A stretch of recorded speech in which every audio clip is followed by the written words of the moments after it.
Did you get O'Hara yet? Why do you mean his line's busy? I know that character. He just left the phone off the hook again. Well, I gotta get him. He's gotta rush out to Edwards Air Force Base right away. The weather's changed and they put the X-15 test flight up ahead a whole day. Oh, never mind. I know where I can get him.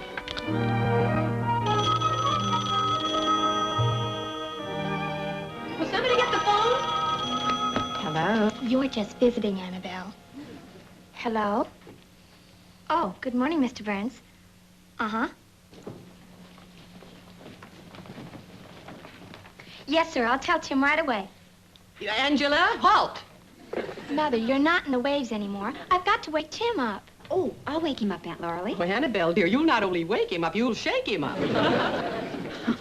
I forgot. Yes, well, don't forget again, dear. Especially in the morning when a man's metabolism is just starting to do whatever it is a man's metabolism does.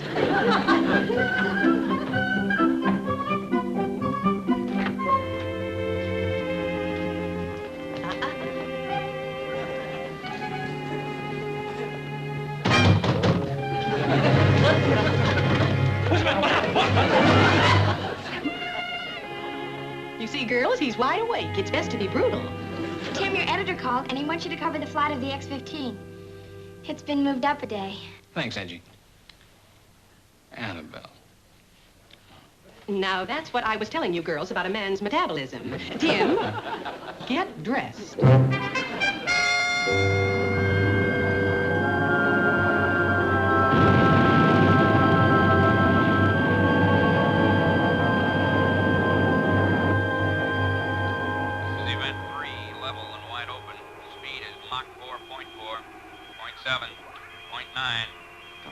Stay with it. Mach 5.3. Little trouble with vertical stability. Hey, there's an unknown on my radar. A blip on a collision course with the X-15. And gaining on it fast. Overtaking it, impossible. Look, I'm tracking it now. Mach 5.4. Whatever it is, it's going over 9,000 miles an hour. Oh, come on. There just must be something wrong with this thing, that's all. 8.9. Oh, what was that? Something just went past me like I was standing still. A flying saucer. Oh, no, not those things again. Sommermeyer, check your oxygen supply and stop babbling that nonsense about flying saucers. It's probably just a speck in your eye. Yes, sir. I'm turning now for the landing. Afraid he needs a rest. Blip's off my scope now. Oh, good. Shut it off. Darn thing probably doesn't work anyway. I'm just happy that reporter wasn't around to start splashing it over the papers that our pilots are seeing flying saucers.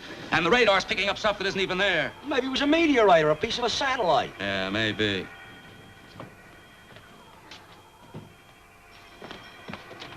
Oh, hi, Colonel. Am I late? Oh, O'Hara, I'm afraid so. The show's over. But it was just a routine flight. If you could just give me the speed, let me interview the pilot. Yeah, I'm sorry. I can't give you any information right now. Yes, you're pushing me. Oh, am I? How about that? No, wait a minute. Why so much secrecy if this is just a routine flight? No. Why can't I interview some...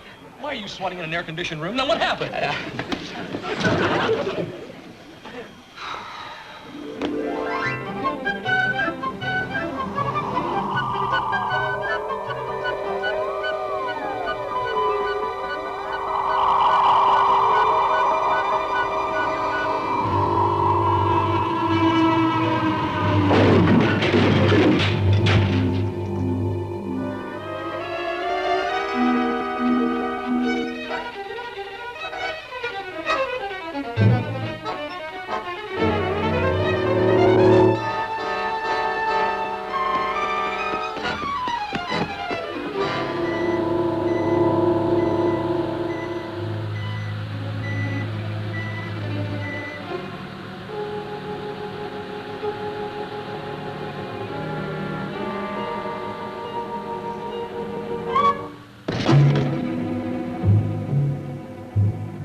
Something's going on inside.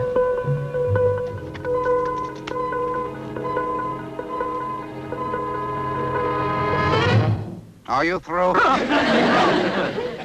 Now, what are you waiting for me to say? Take me to your leader? Who are you? Well, I could give you some wild tale of being a Russian astronaut or the designer of an experimental spacecraft. But the plain fact of the matter is, I'm from Mars. Mars? Mars. Now, don't look so astonished. I'm a professor of anthropology from Mars, specializing in this primitive planet. Mars. I'm afraid you got hit a little harder than you think. That idiot in your antique rocket plane almost ran into me. You mean the X-15? And now I'm marooned on this backward planet until I can repair my ship. Now, hold it. You mean the X-15 almost ran into your, that thing? Precisely. It was lumbering along at barely 4,000 miles an hour. I had to strain my ship to get out of its way. You know how fast he was going? I can tell you to the 5th decimal place. Oh, that idiot at the controls reported me to his base as a flying saucer. Ooh. Well, just don't sit there. I've been hurt. Come on, we'll go to my car. You'll have to carry me. It takes me a little while to get used to the Earth's gravity. I weigh so much more here. Yeah.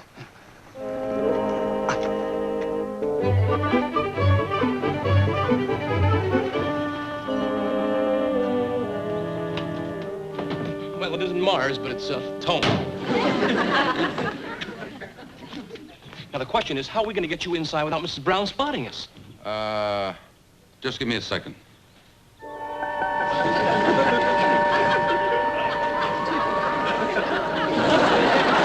Nobody will see me now, but you'll still have to carry me in. All right, come on. How did you do that? It isn't easy. If I have to do it again in my condition, you're going to have a very sick Martian on your hands. Let's go. Oh, yeah. Now, give me your hand.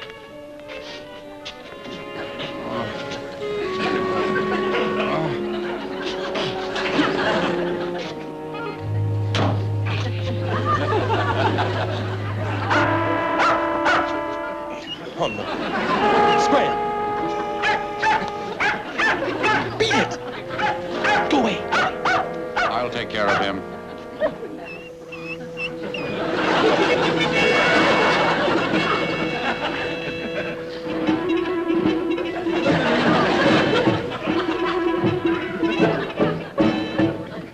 Stop gawking and get me to bed.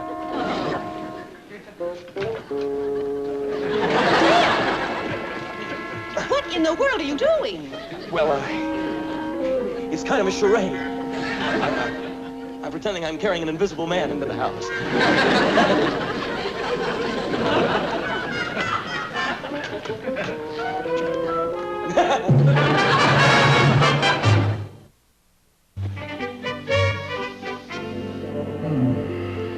How do you feel now? Oh, better, thanks. Oh, your atmosphere.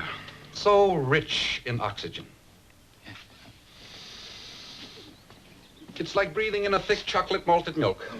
Malted milk. Malted milk? How would a Martian know about that? Now, since modesty forbids my calling attention to my superior intellect, I'll confine myself to saying that I am the greatest living authority on the subject of your planet. I've visited here many times, especially in the last 150 years.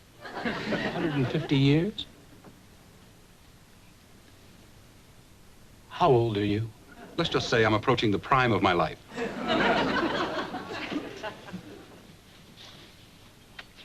But if you've been here before, how come there haven't been headlines about you all over the world? Well, as long as I don't wear a sign on my back saying I am a Martian, who would ever know?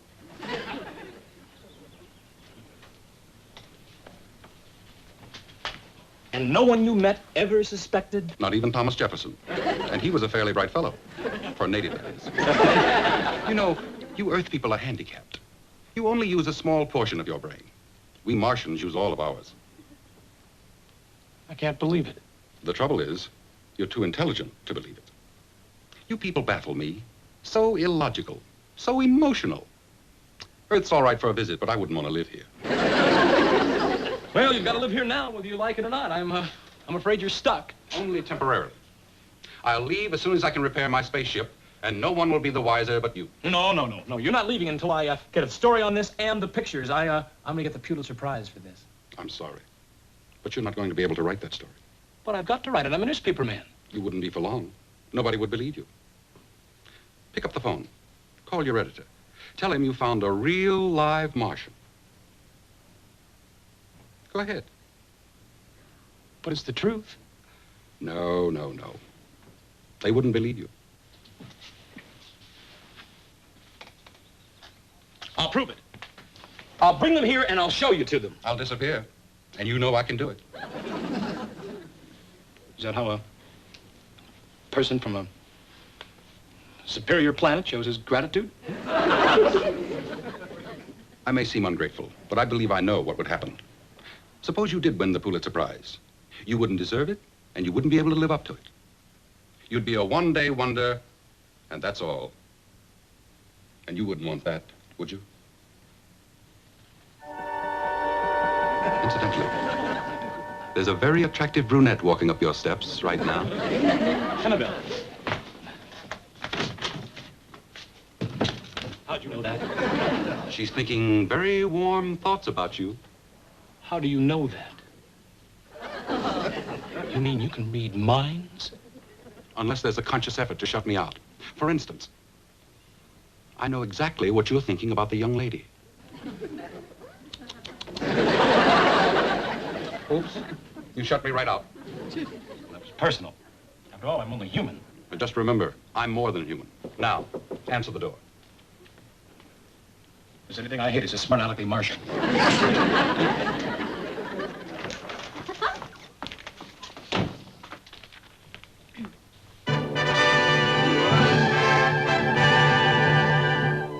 By Tim O'Hara. Well, well. Gosh, I'm proud of you. How nice for me. Excuse me for butting into your thoughts again, but you're about to have visitors.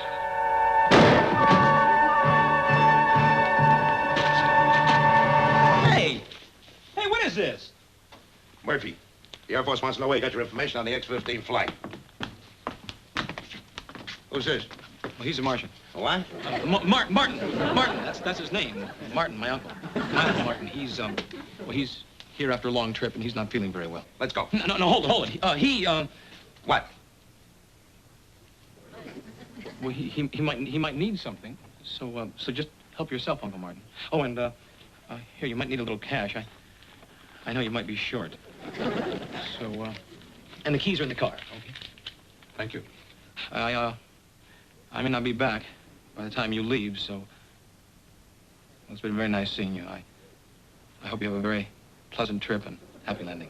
All right. Take good care of him, Annabelle. Arrivederci. He must be a pretty nice boy. He is. I mean, you're his uncle. You ought to know. Oh, well, I haven't seen much of him, and my home is a long, long way from here. Yeah? We'll take care of you, my aunt and I. Is your aunt the woman next door who gives bridge lessons and is taking a course in real estate and sells Christmas cards and beauty creams and is studying the stock market with a Ouija board? Mm-hmm. Tim must have talked to you about her. Yes. Well, I'll be able to take care of myself, thank you. I'll be up and around tomorrow. Oh, we'll take care of you anyway.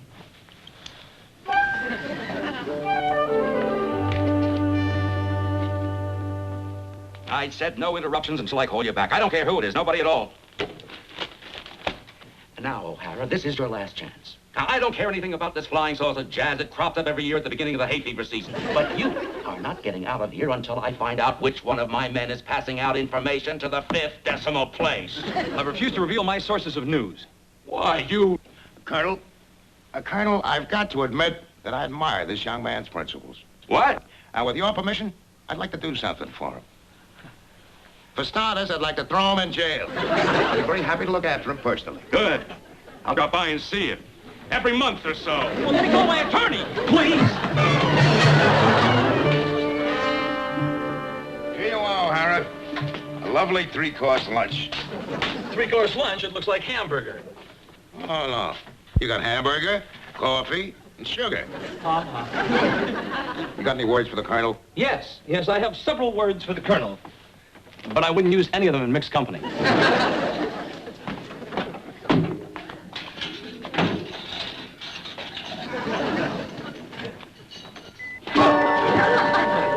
Murphy stole your pickle. How'd you get in here? I arrived with a lunch. I realize you don't have visiting hours, but I wanted to thank you personally for your kindness. Oh, that's all right. You're in a lot of trouble because of me, aren't you? Well, I'll live through it. Why'd you let yourself in for it? I guess I'm a little stupid sometimes. Anyway, you're the nicest Martian I ever met. Thank you. And thank you for these clothes. Now, how are we going to get you out of here? Let me think. Suppose we tell them that you picked up their control center on your car radio. No, that's impossible. My radio wouldn't pick up their frequency. Blame it on sunspots, freak reception, an ionization shift in the upper atmosphere. That's your story, and stick to it. I'll try, but... Excuse me a moment. Murphy's coming back. Eat your lunch.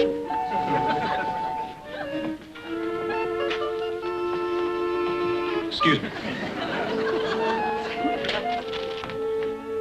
Who are you talking to in there? One of my favorite people. Myself. I heard two different voices. Well, sure, one voice would be monotonous, and besides, I couldn't tell which of me was saying what to whom. Wow, the voice I heard didn't sound anything like yours. Why should it? Charlie McCarthy doesn't sound anything like Edgar Bergen.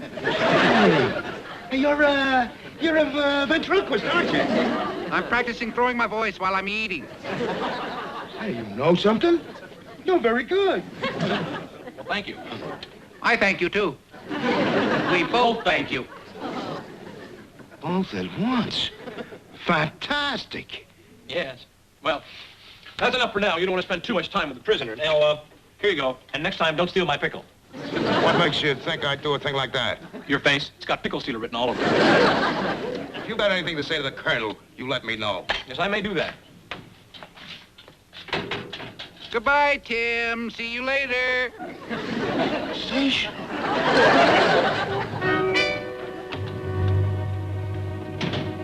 Now remember, Colonel, it might have been a freak thing that made the car radio pick up the control center that day. I say it's impossible, and I'm calling your bluff. Yeah, well, You're back. yes, it might have been sunspots or upper atmosphere ionization or something like that. Well, maybe it's a holiday for sunspots. Later, Annabelle, later. If it doesn't work, Back you go. right. Well, if it doesn't work, be reasonable, Colonel. Quiet. Hello, Edwards. Hello, Edwards. Are you still receiving me? Like a bell. We're ready for the launch. Event A will be a test of the... Great. Yeah, how about that? There'll be no more of that, Colonel. Hey, that's my radio. Keep your hands off that. You've got some gadget in here that's bringing in our frequencies, and the laboratory's gonna find it. Colonel, maybe we ought to keep him on ice until we get the lab report, huh? That won't be necessary. We know where to find him. But if there is any unauthorized equipment of any kind in this, you are going to get free room and board in a federal prison. And don't you forget it. Are you all right, Colonel? Yes, yes.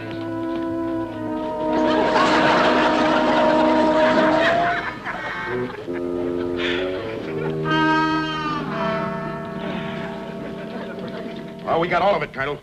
The laboratory technicians will find out exactly how this could happen. Somehow I doubt it. I simply don't understand. Now, why didn't you tell me you could gimmick up my radio? You just let me sweat it out. Exactly. If I hadn't, you would have been smug and overconfident. And the colonel might have detected a fishy aroma. Well, I suffered. It was very painful. Well, a little pain is good for you. As one of your playwrights observed, pain makes man think. Thinking makes man wise. And wisdom makes life endurable. Next problem. My little spaceship is down in the garage, and I've got to start repairing it so I can get back to Mars. We need a number of very scarce items, most of which haven't been invented yet. Well, that sounds pretty expensive. What are you going to use for money? I've been reading about an interesting place called Las Vegas. With you rolling the dice, and with my special talents, we ought to do all right there. No. I've been in nothing but trouble since I met you. And I imagine that will continue. But it won't be dull. And a friend who can read minds can be of enormous help to a young reporter. I can get you a lot of information straight from the horse's head. Now, what do you say? It's a deal. Welcome to the O'Hara family. Thank you, my boy. Well, I guess that makes me the first Irishman from the planet Mars.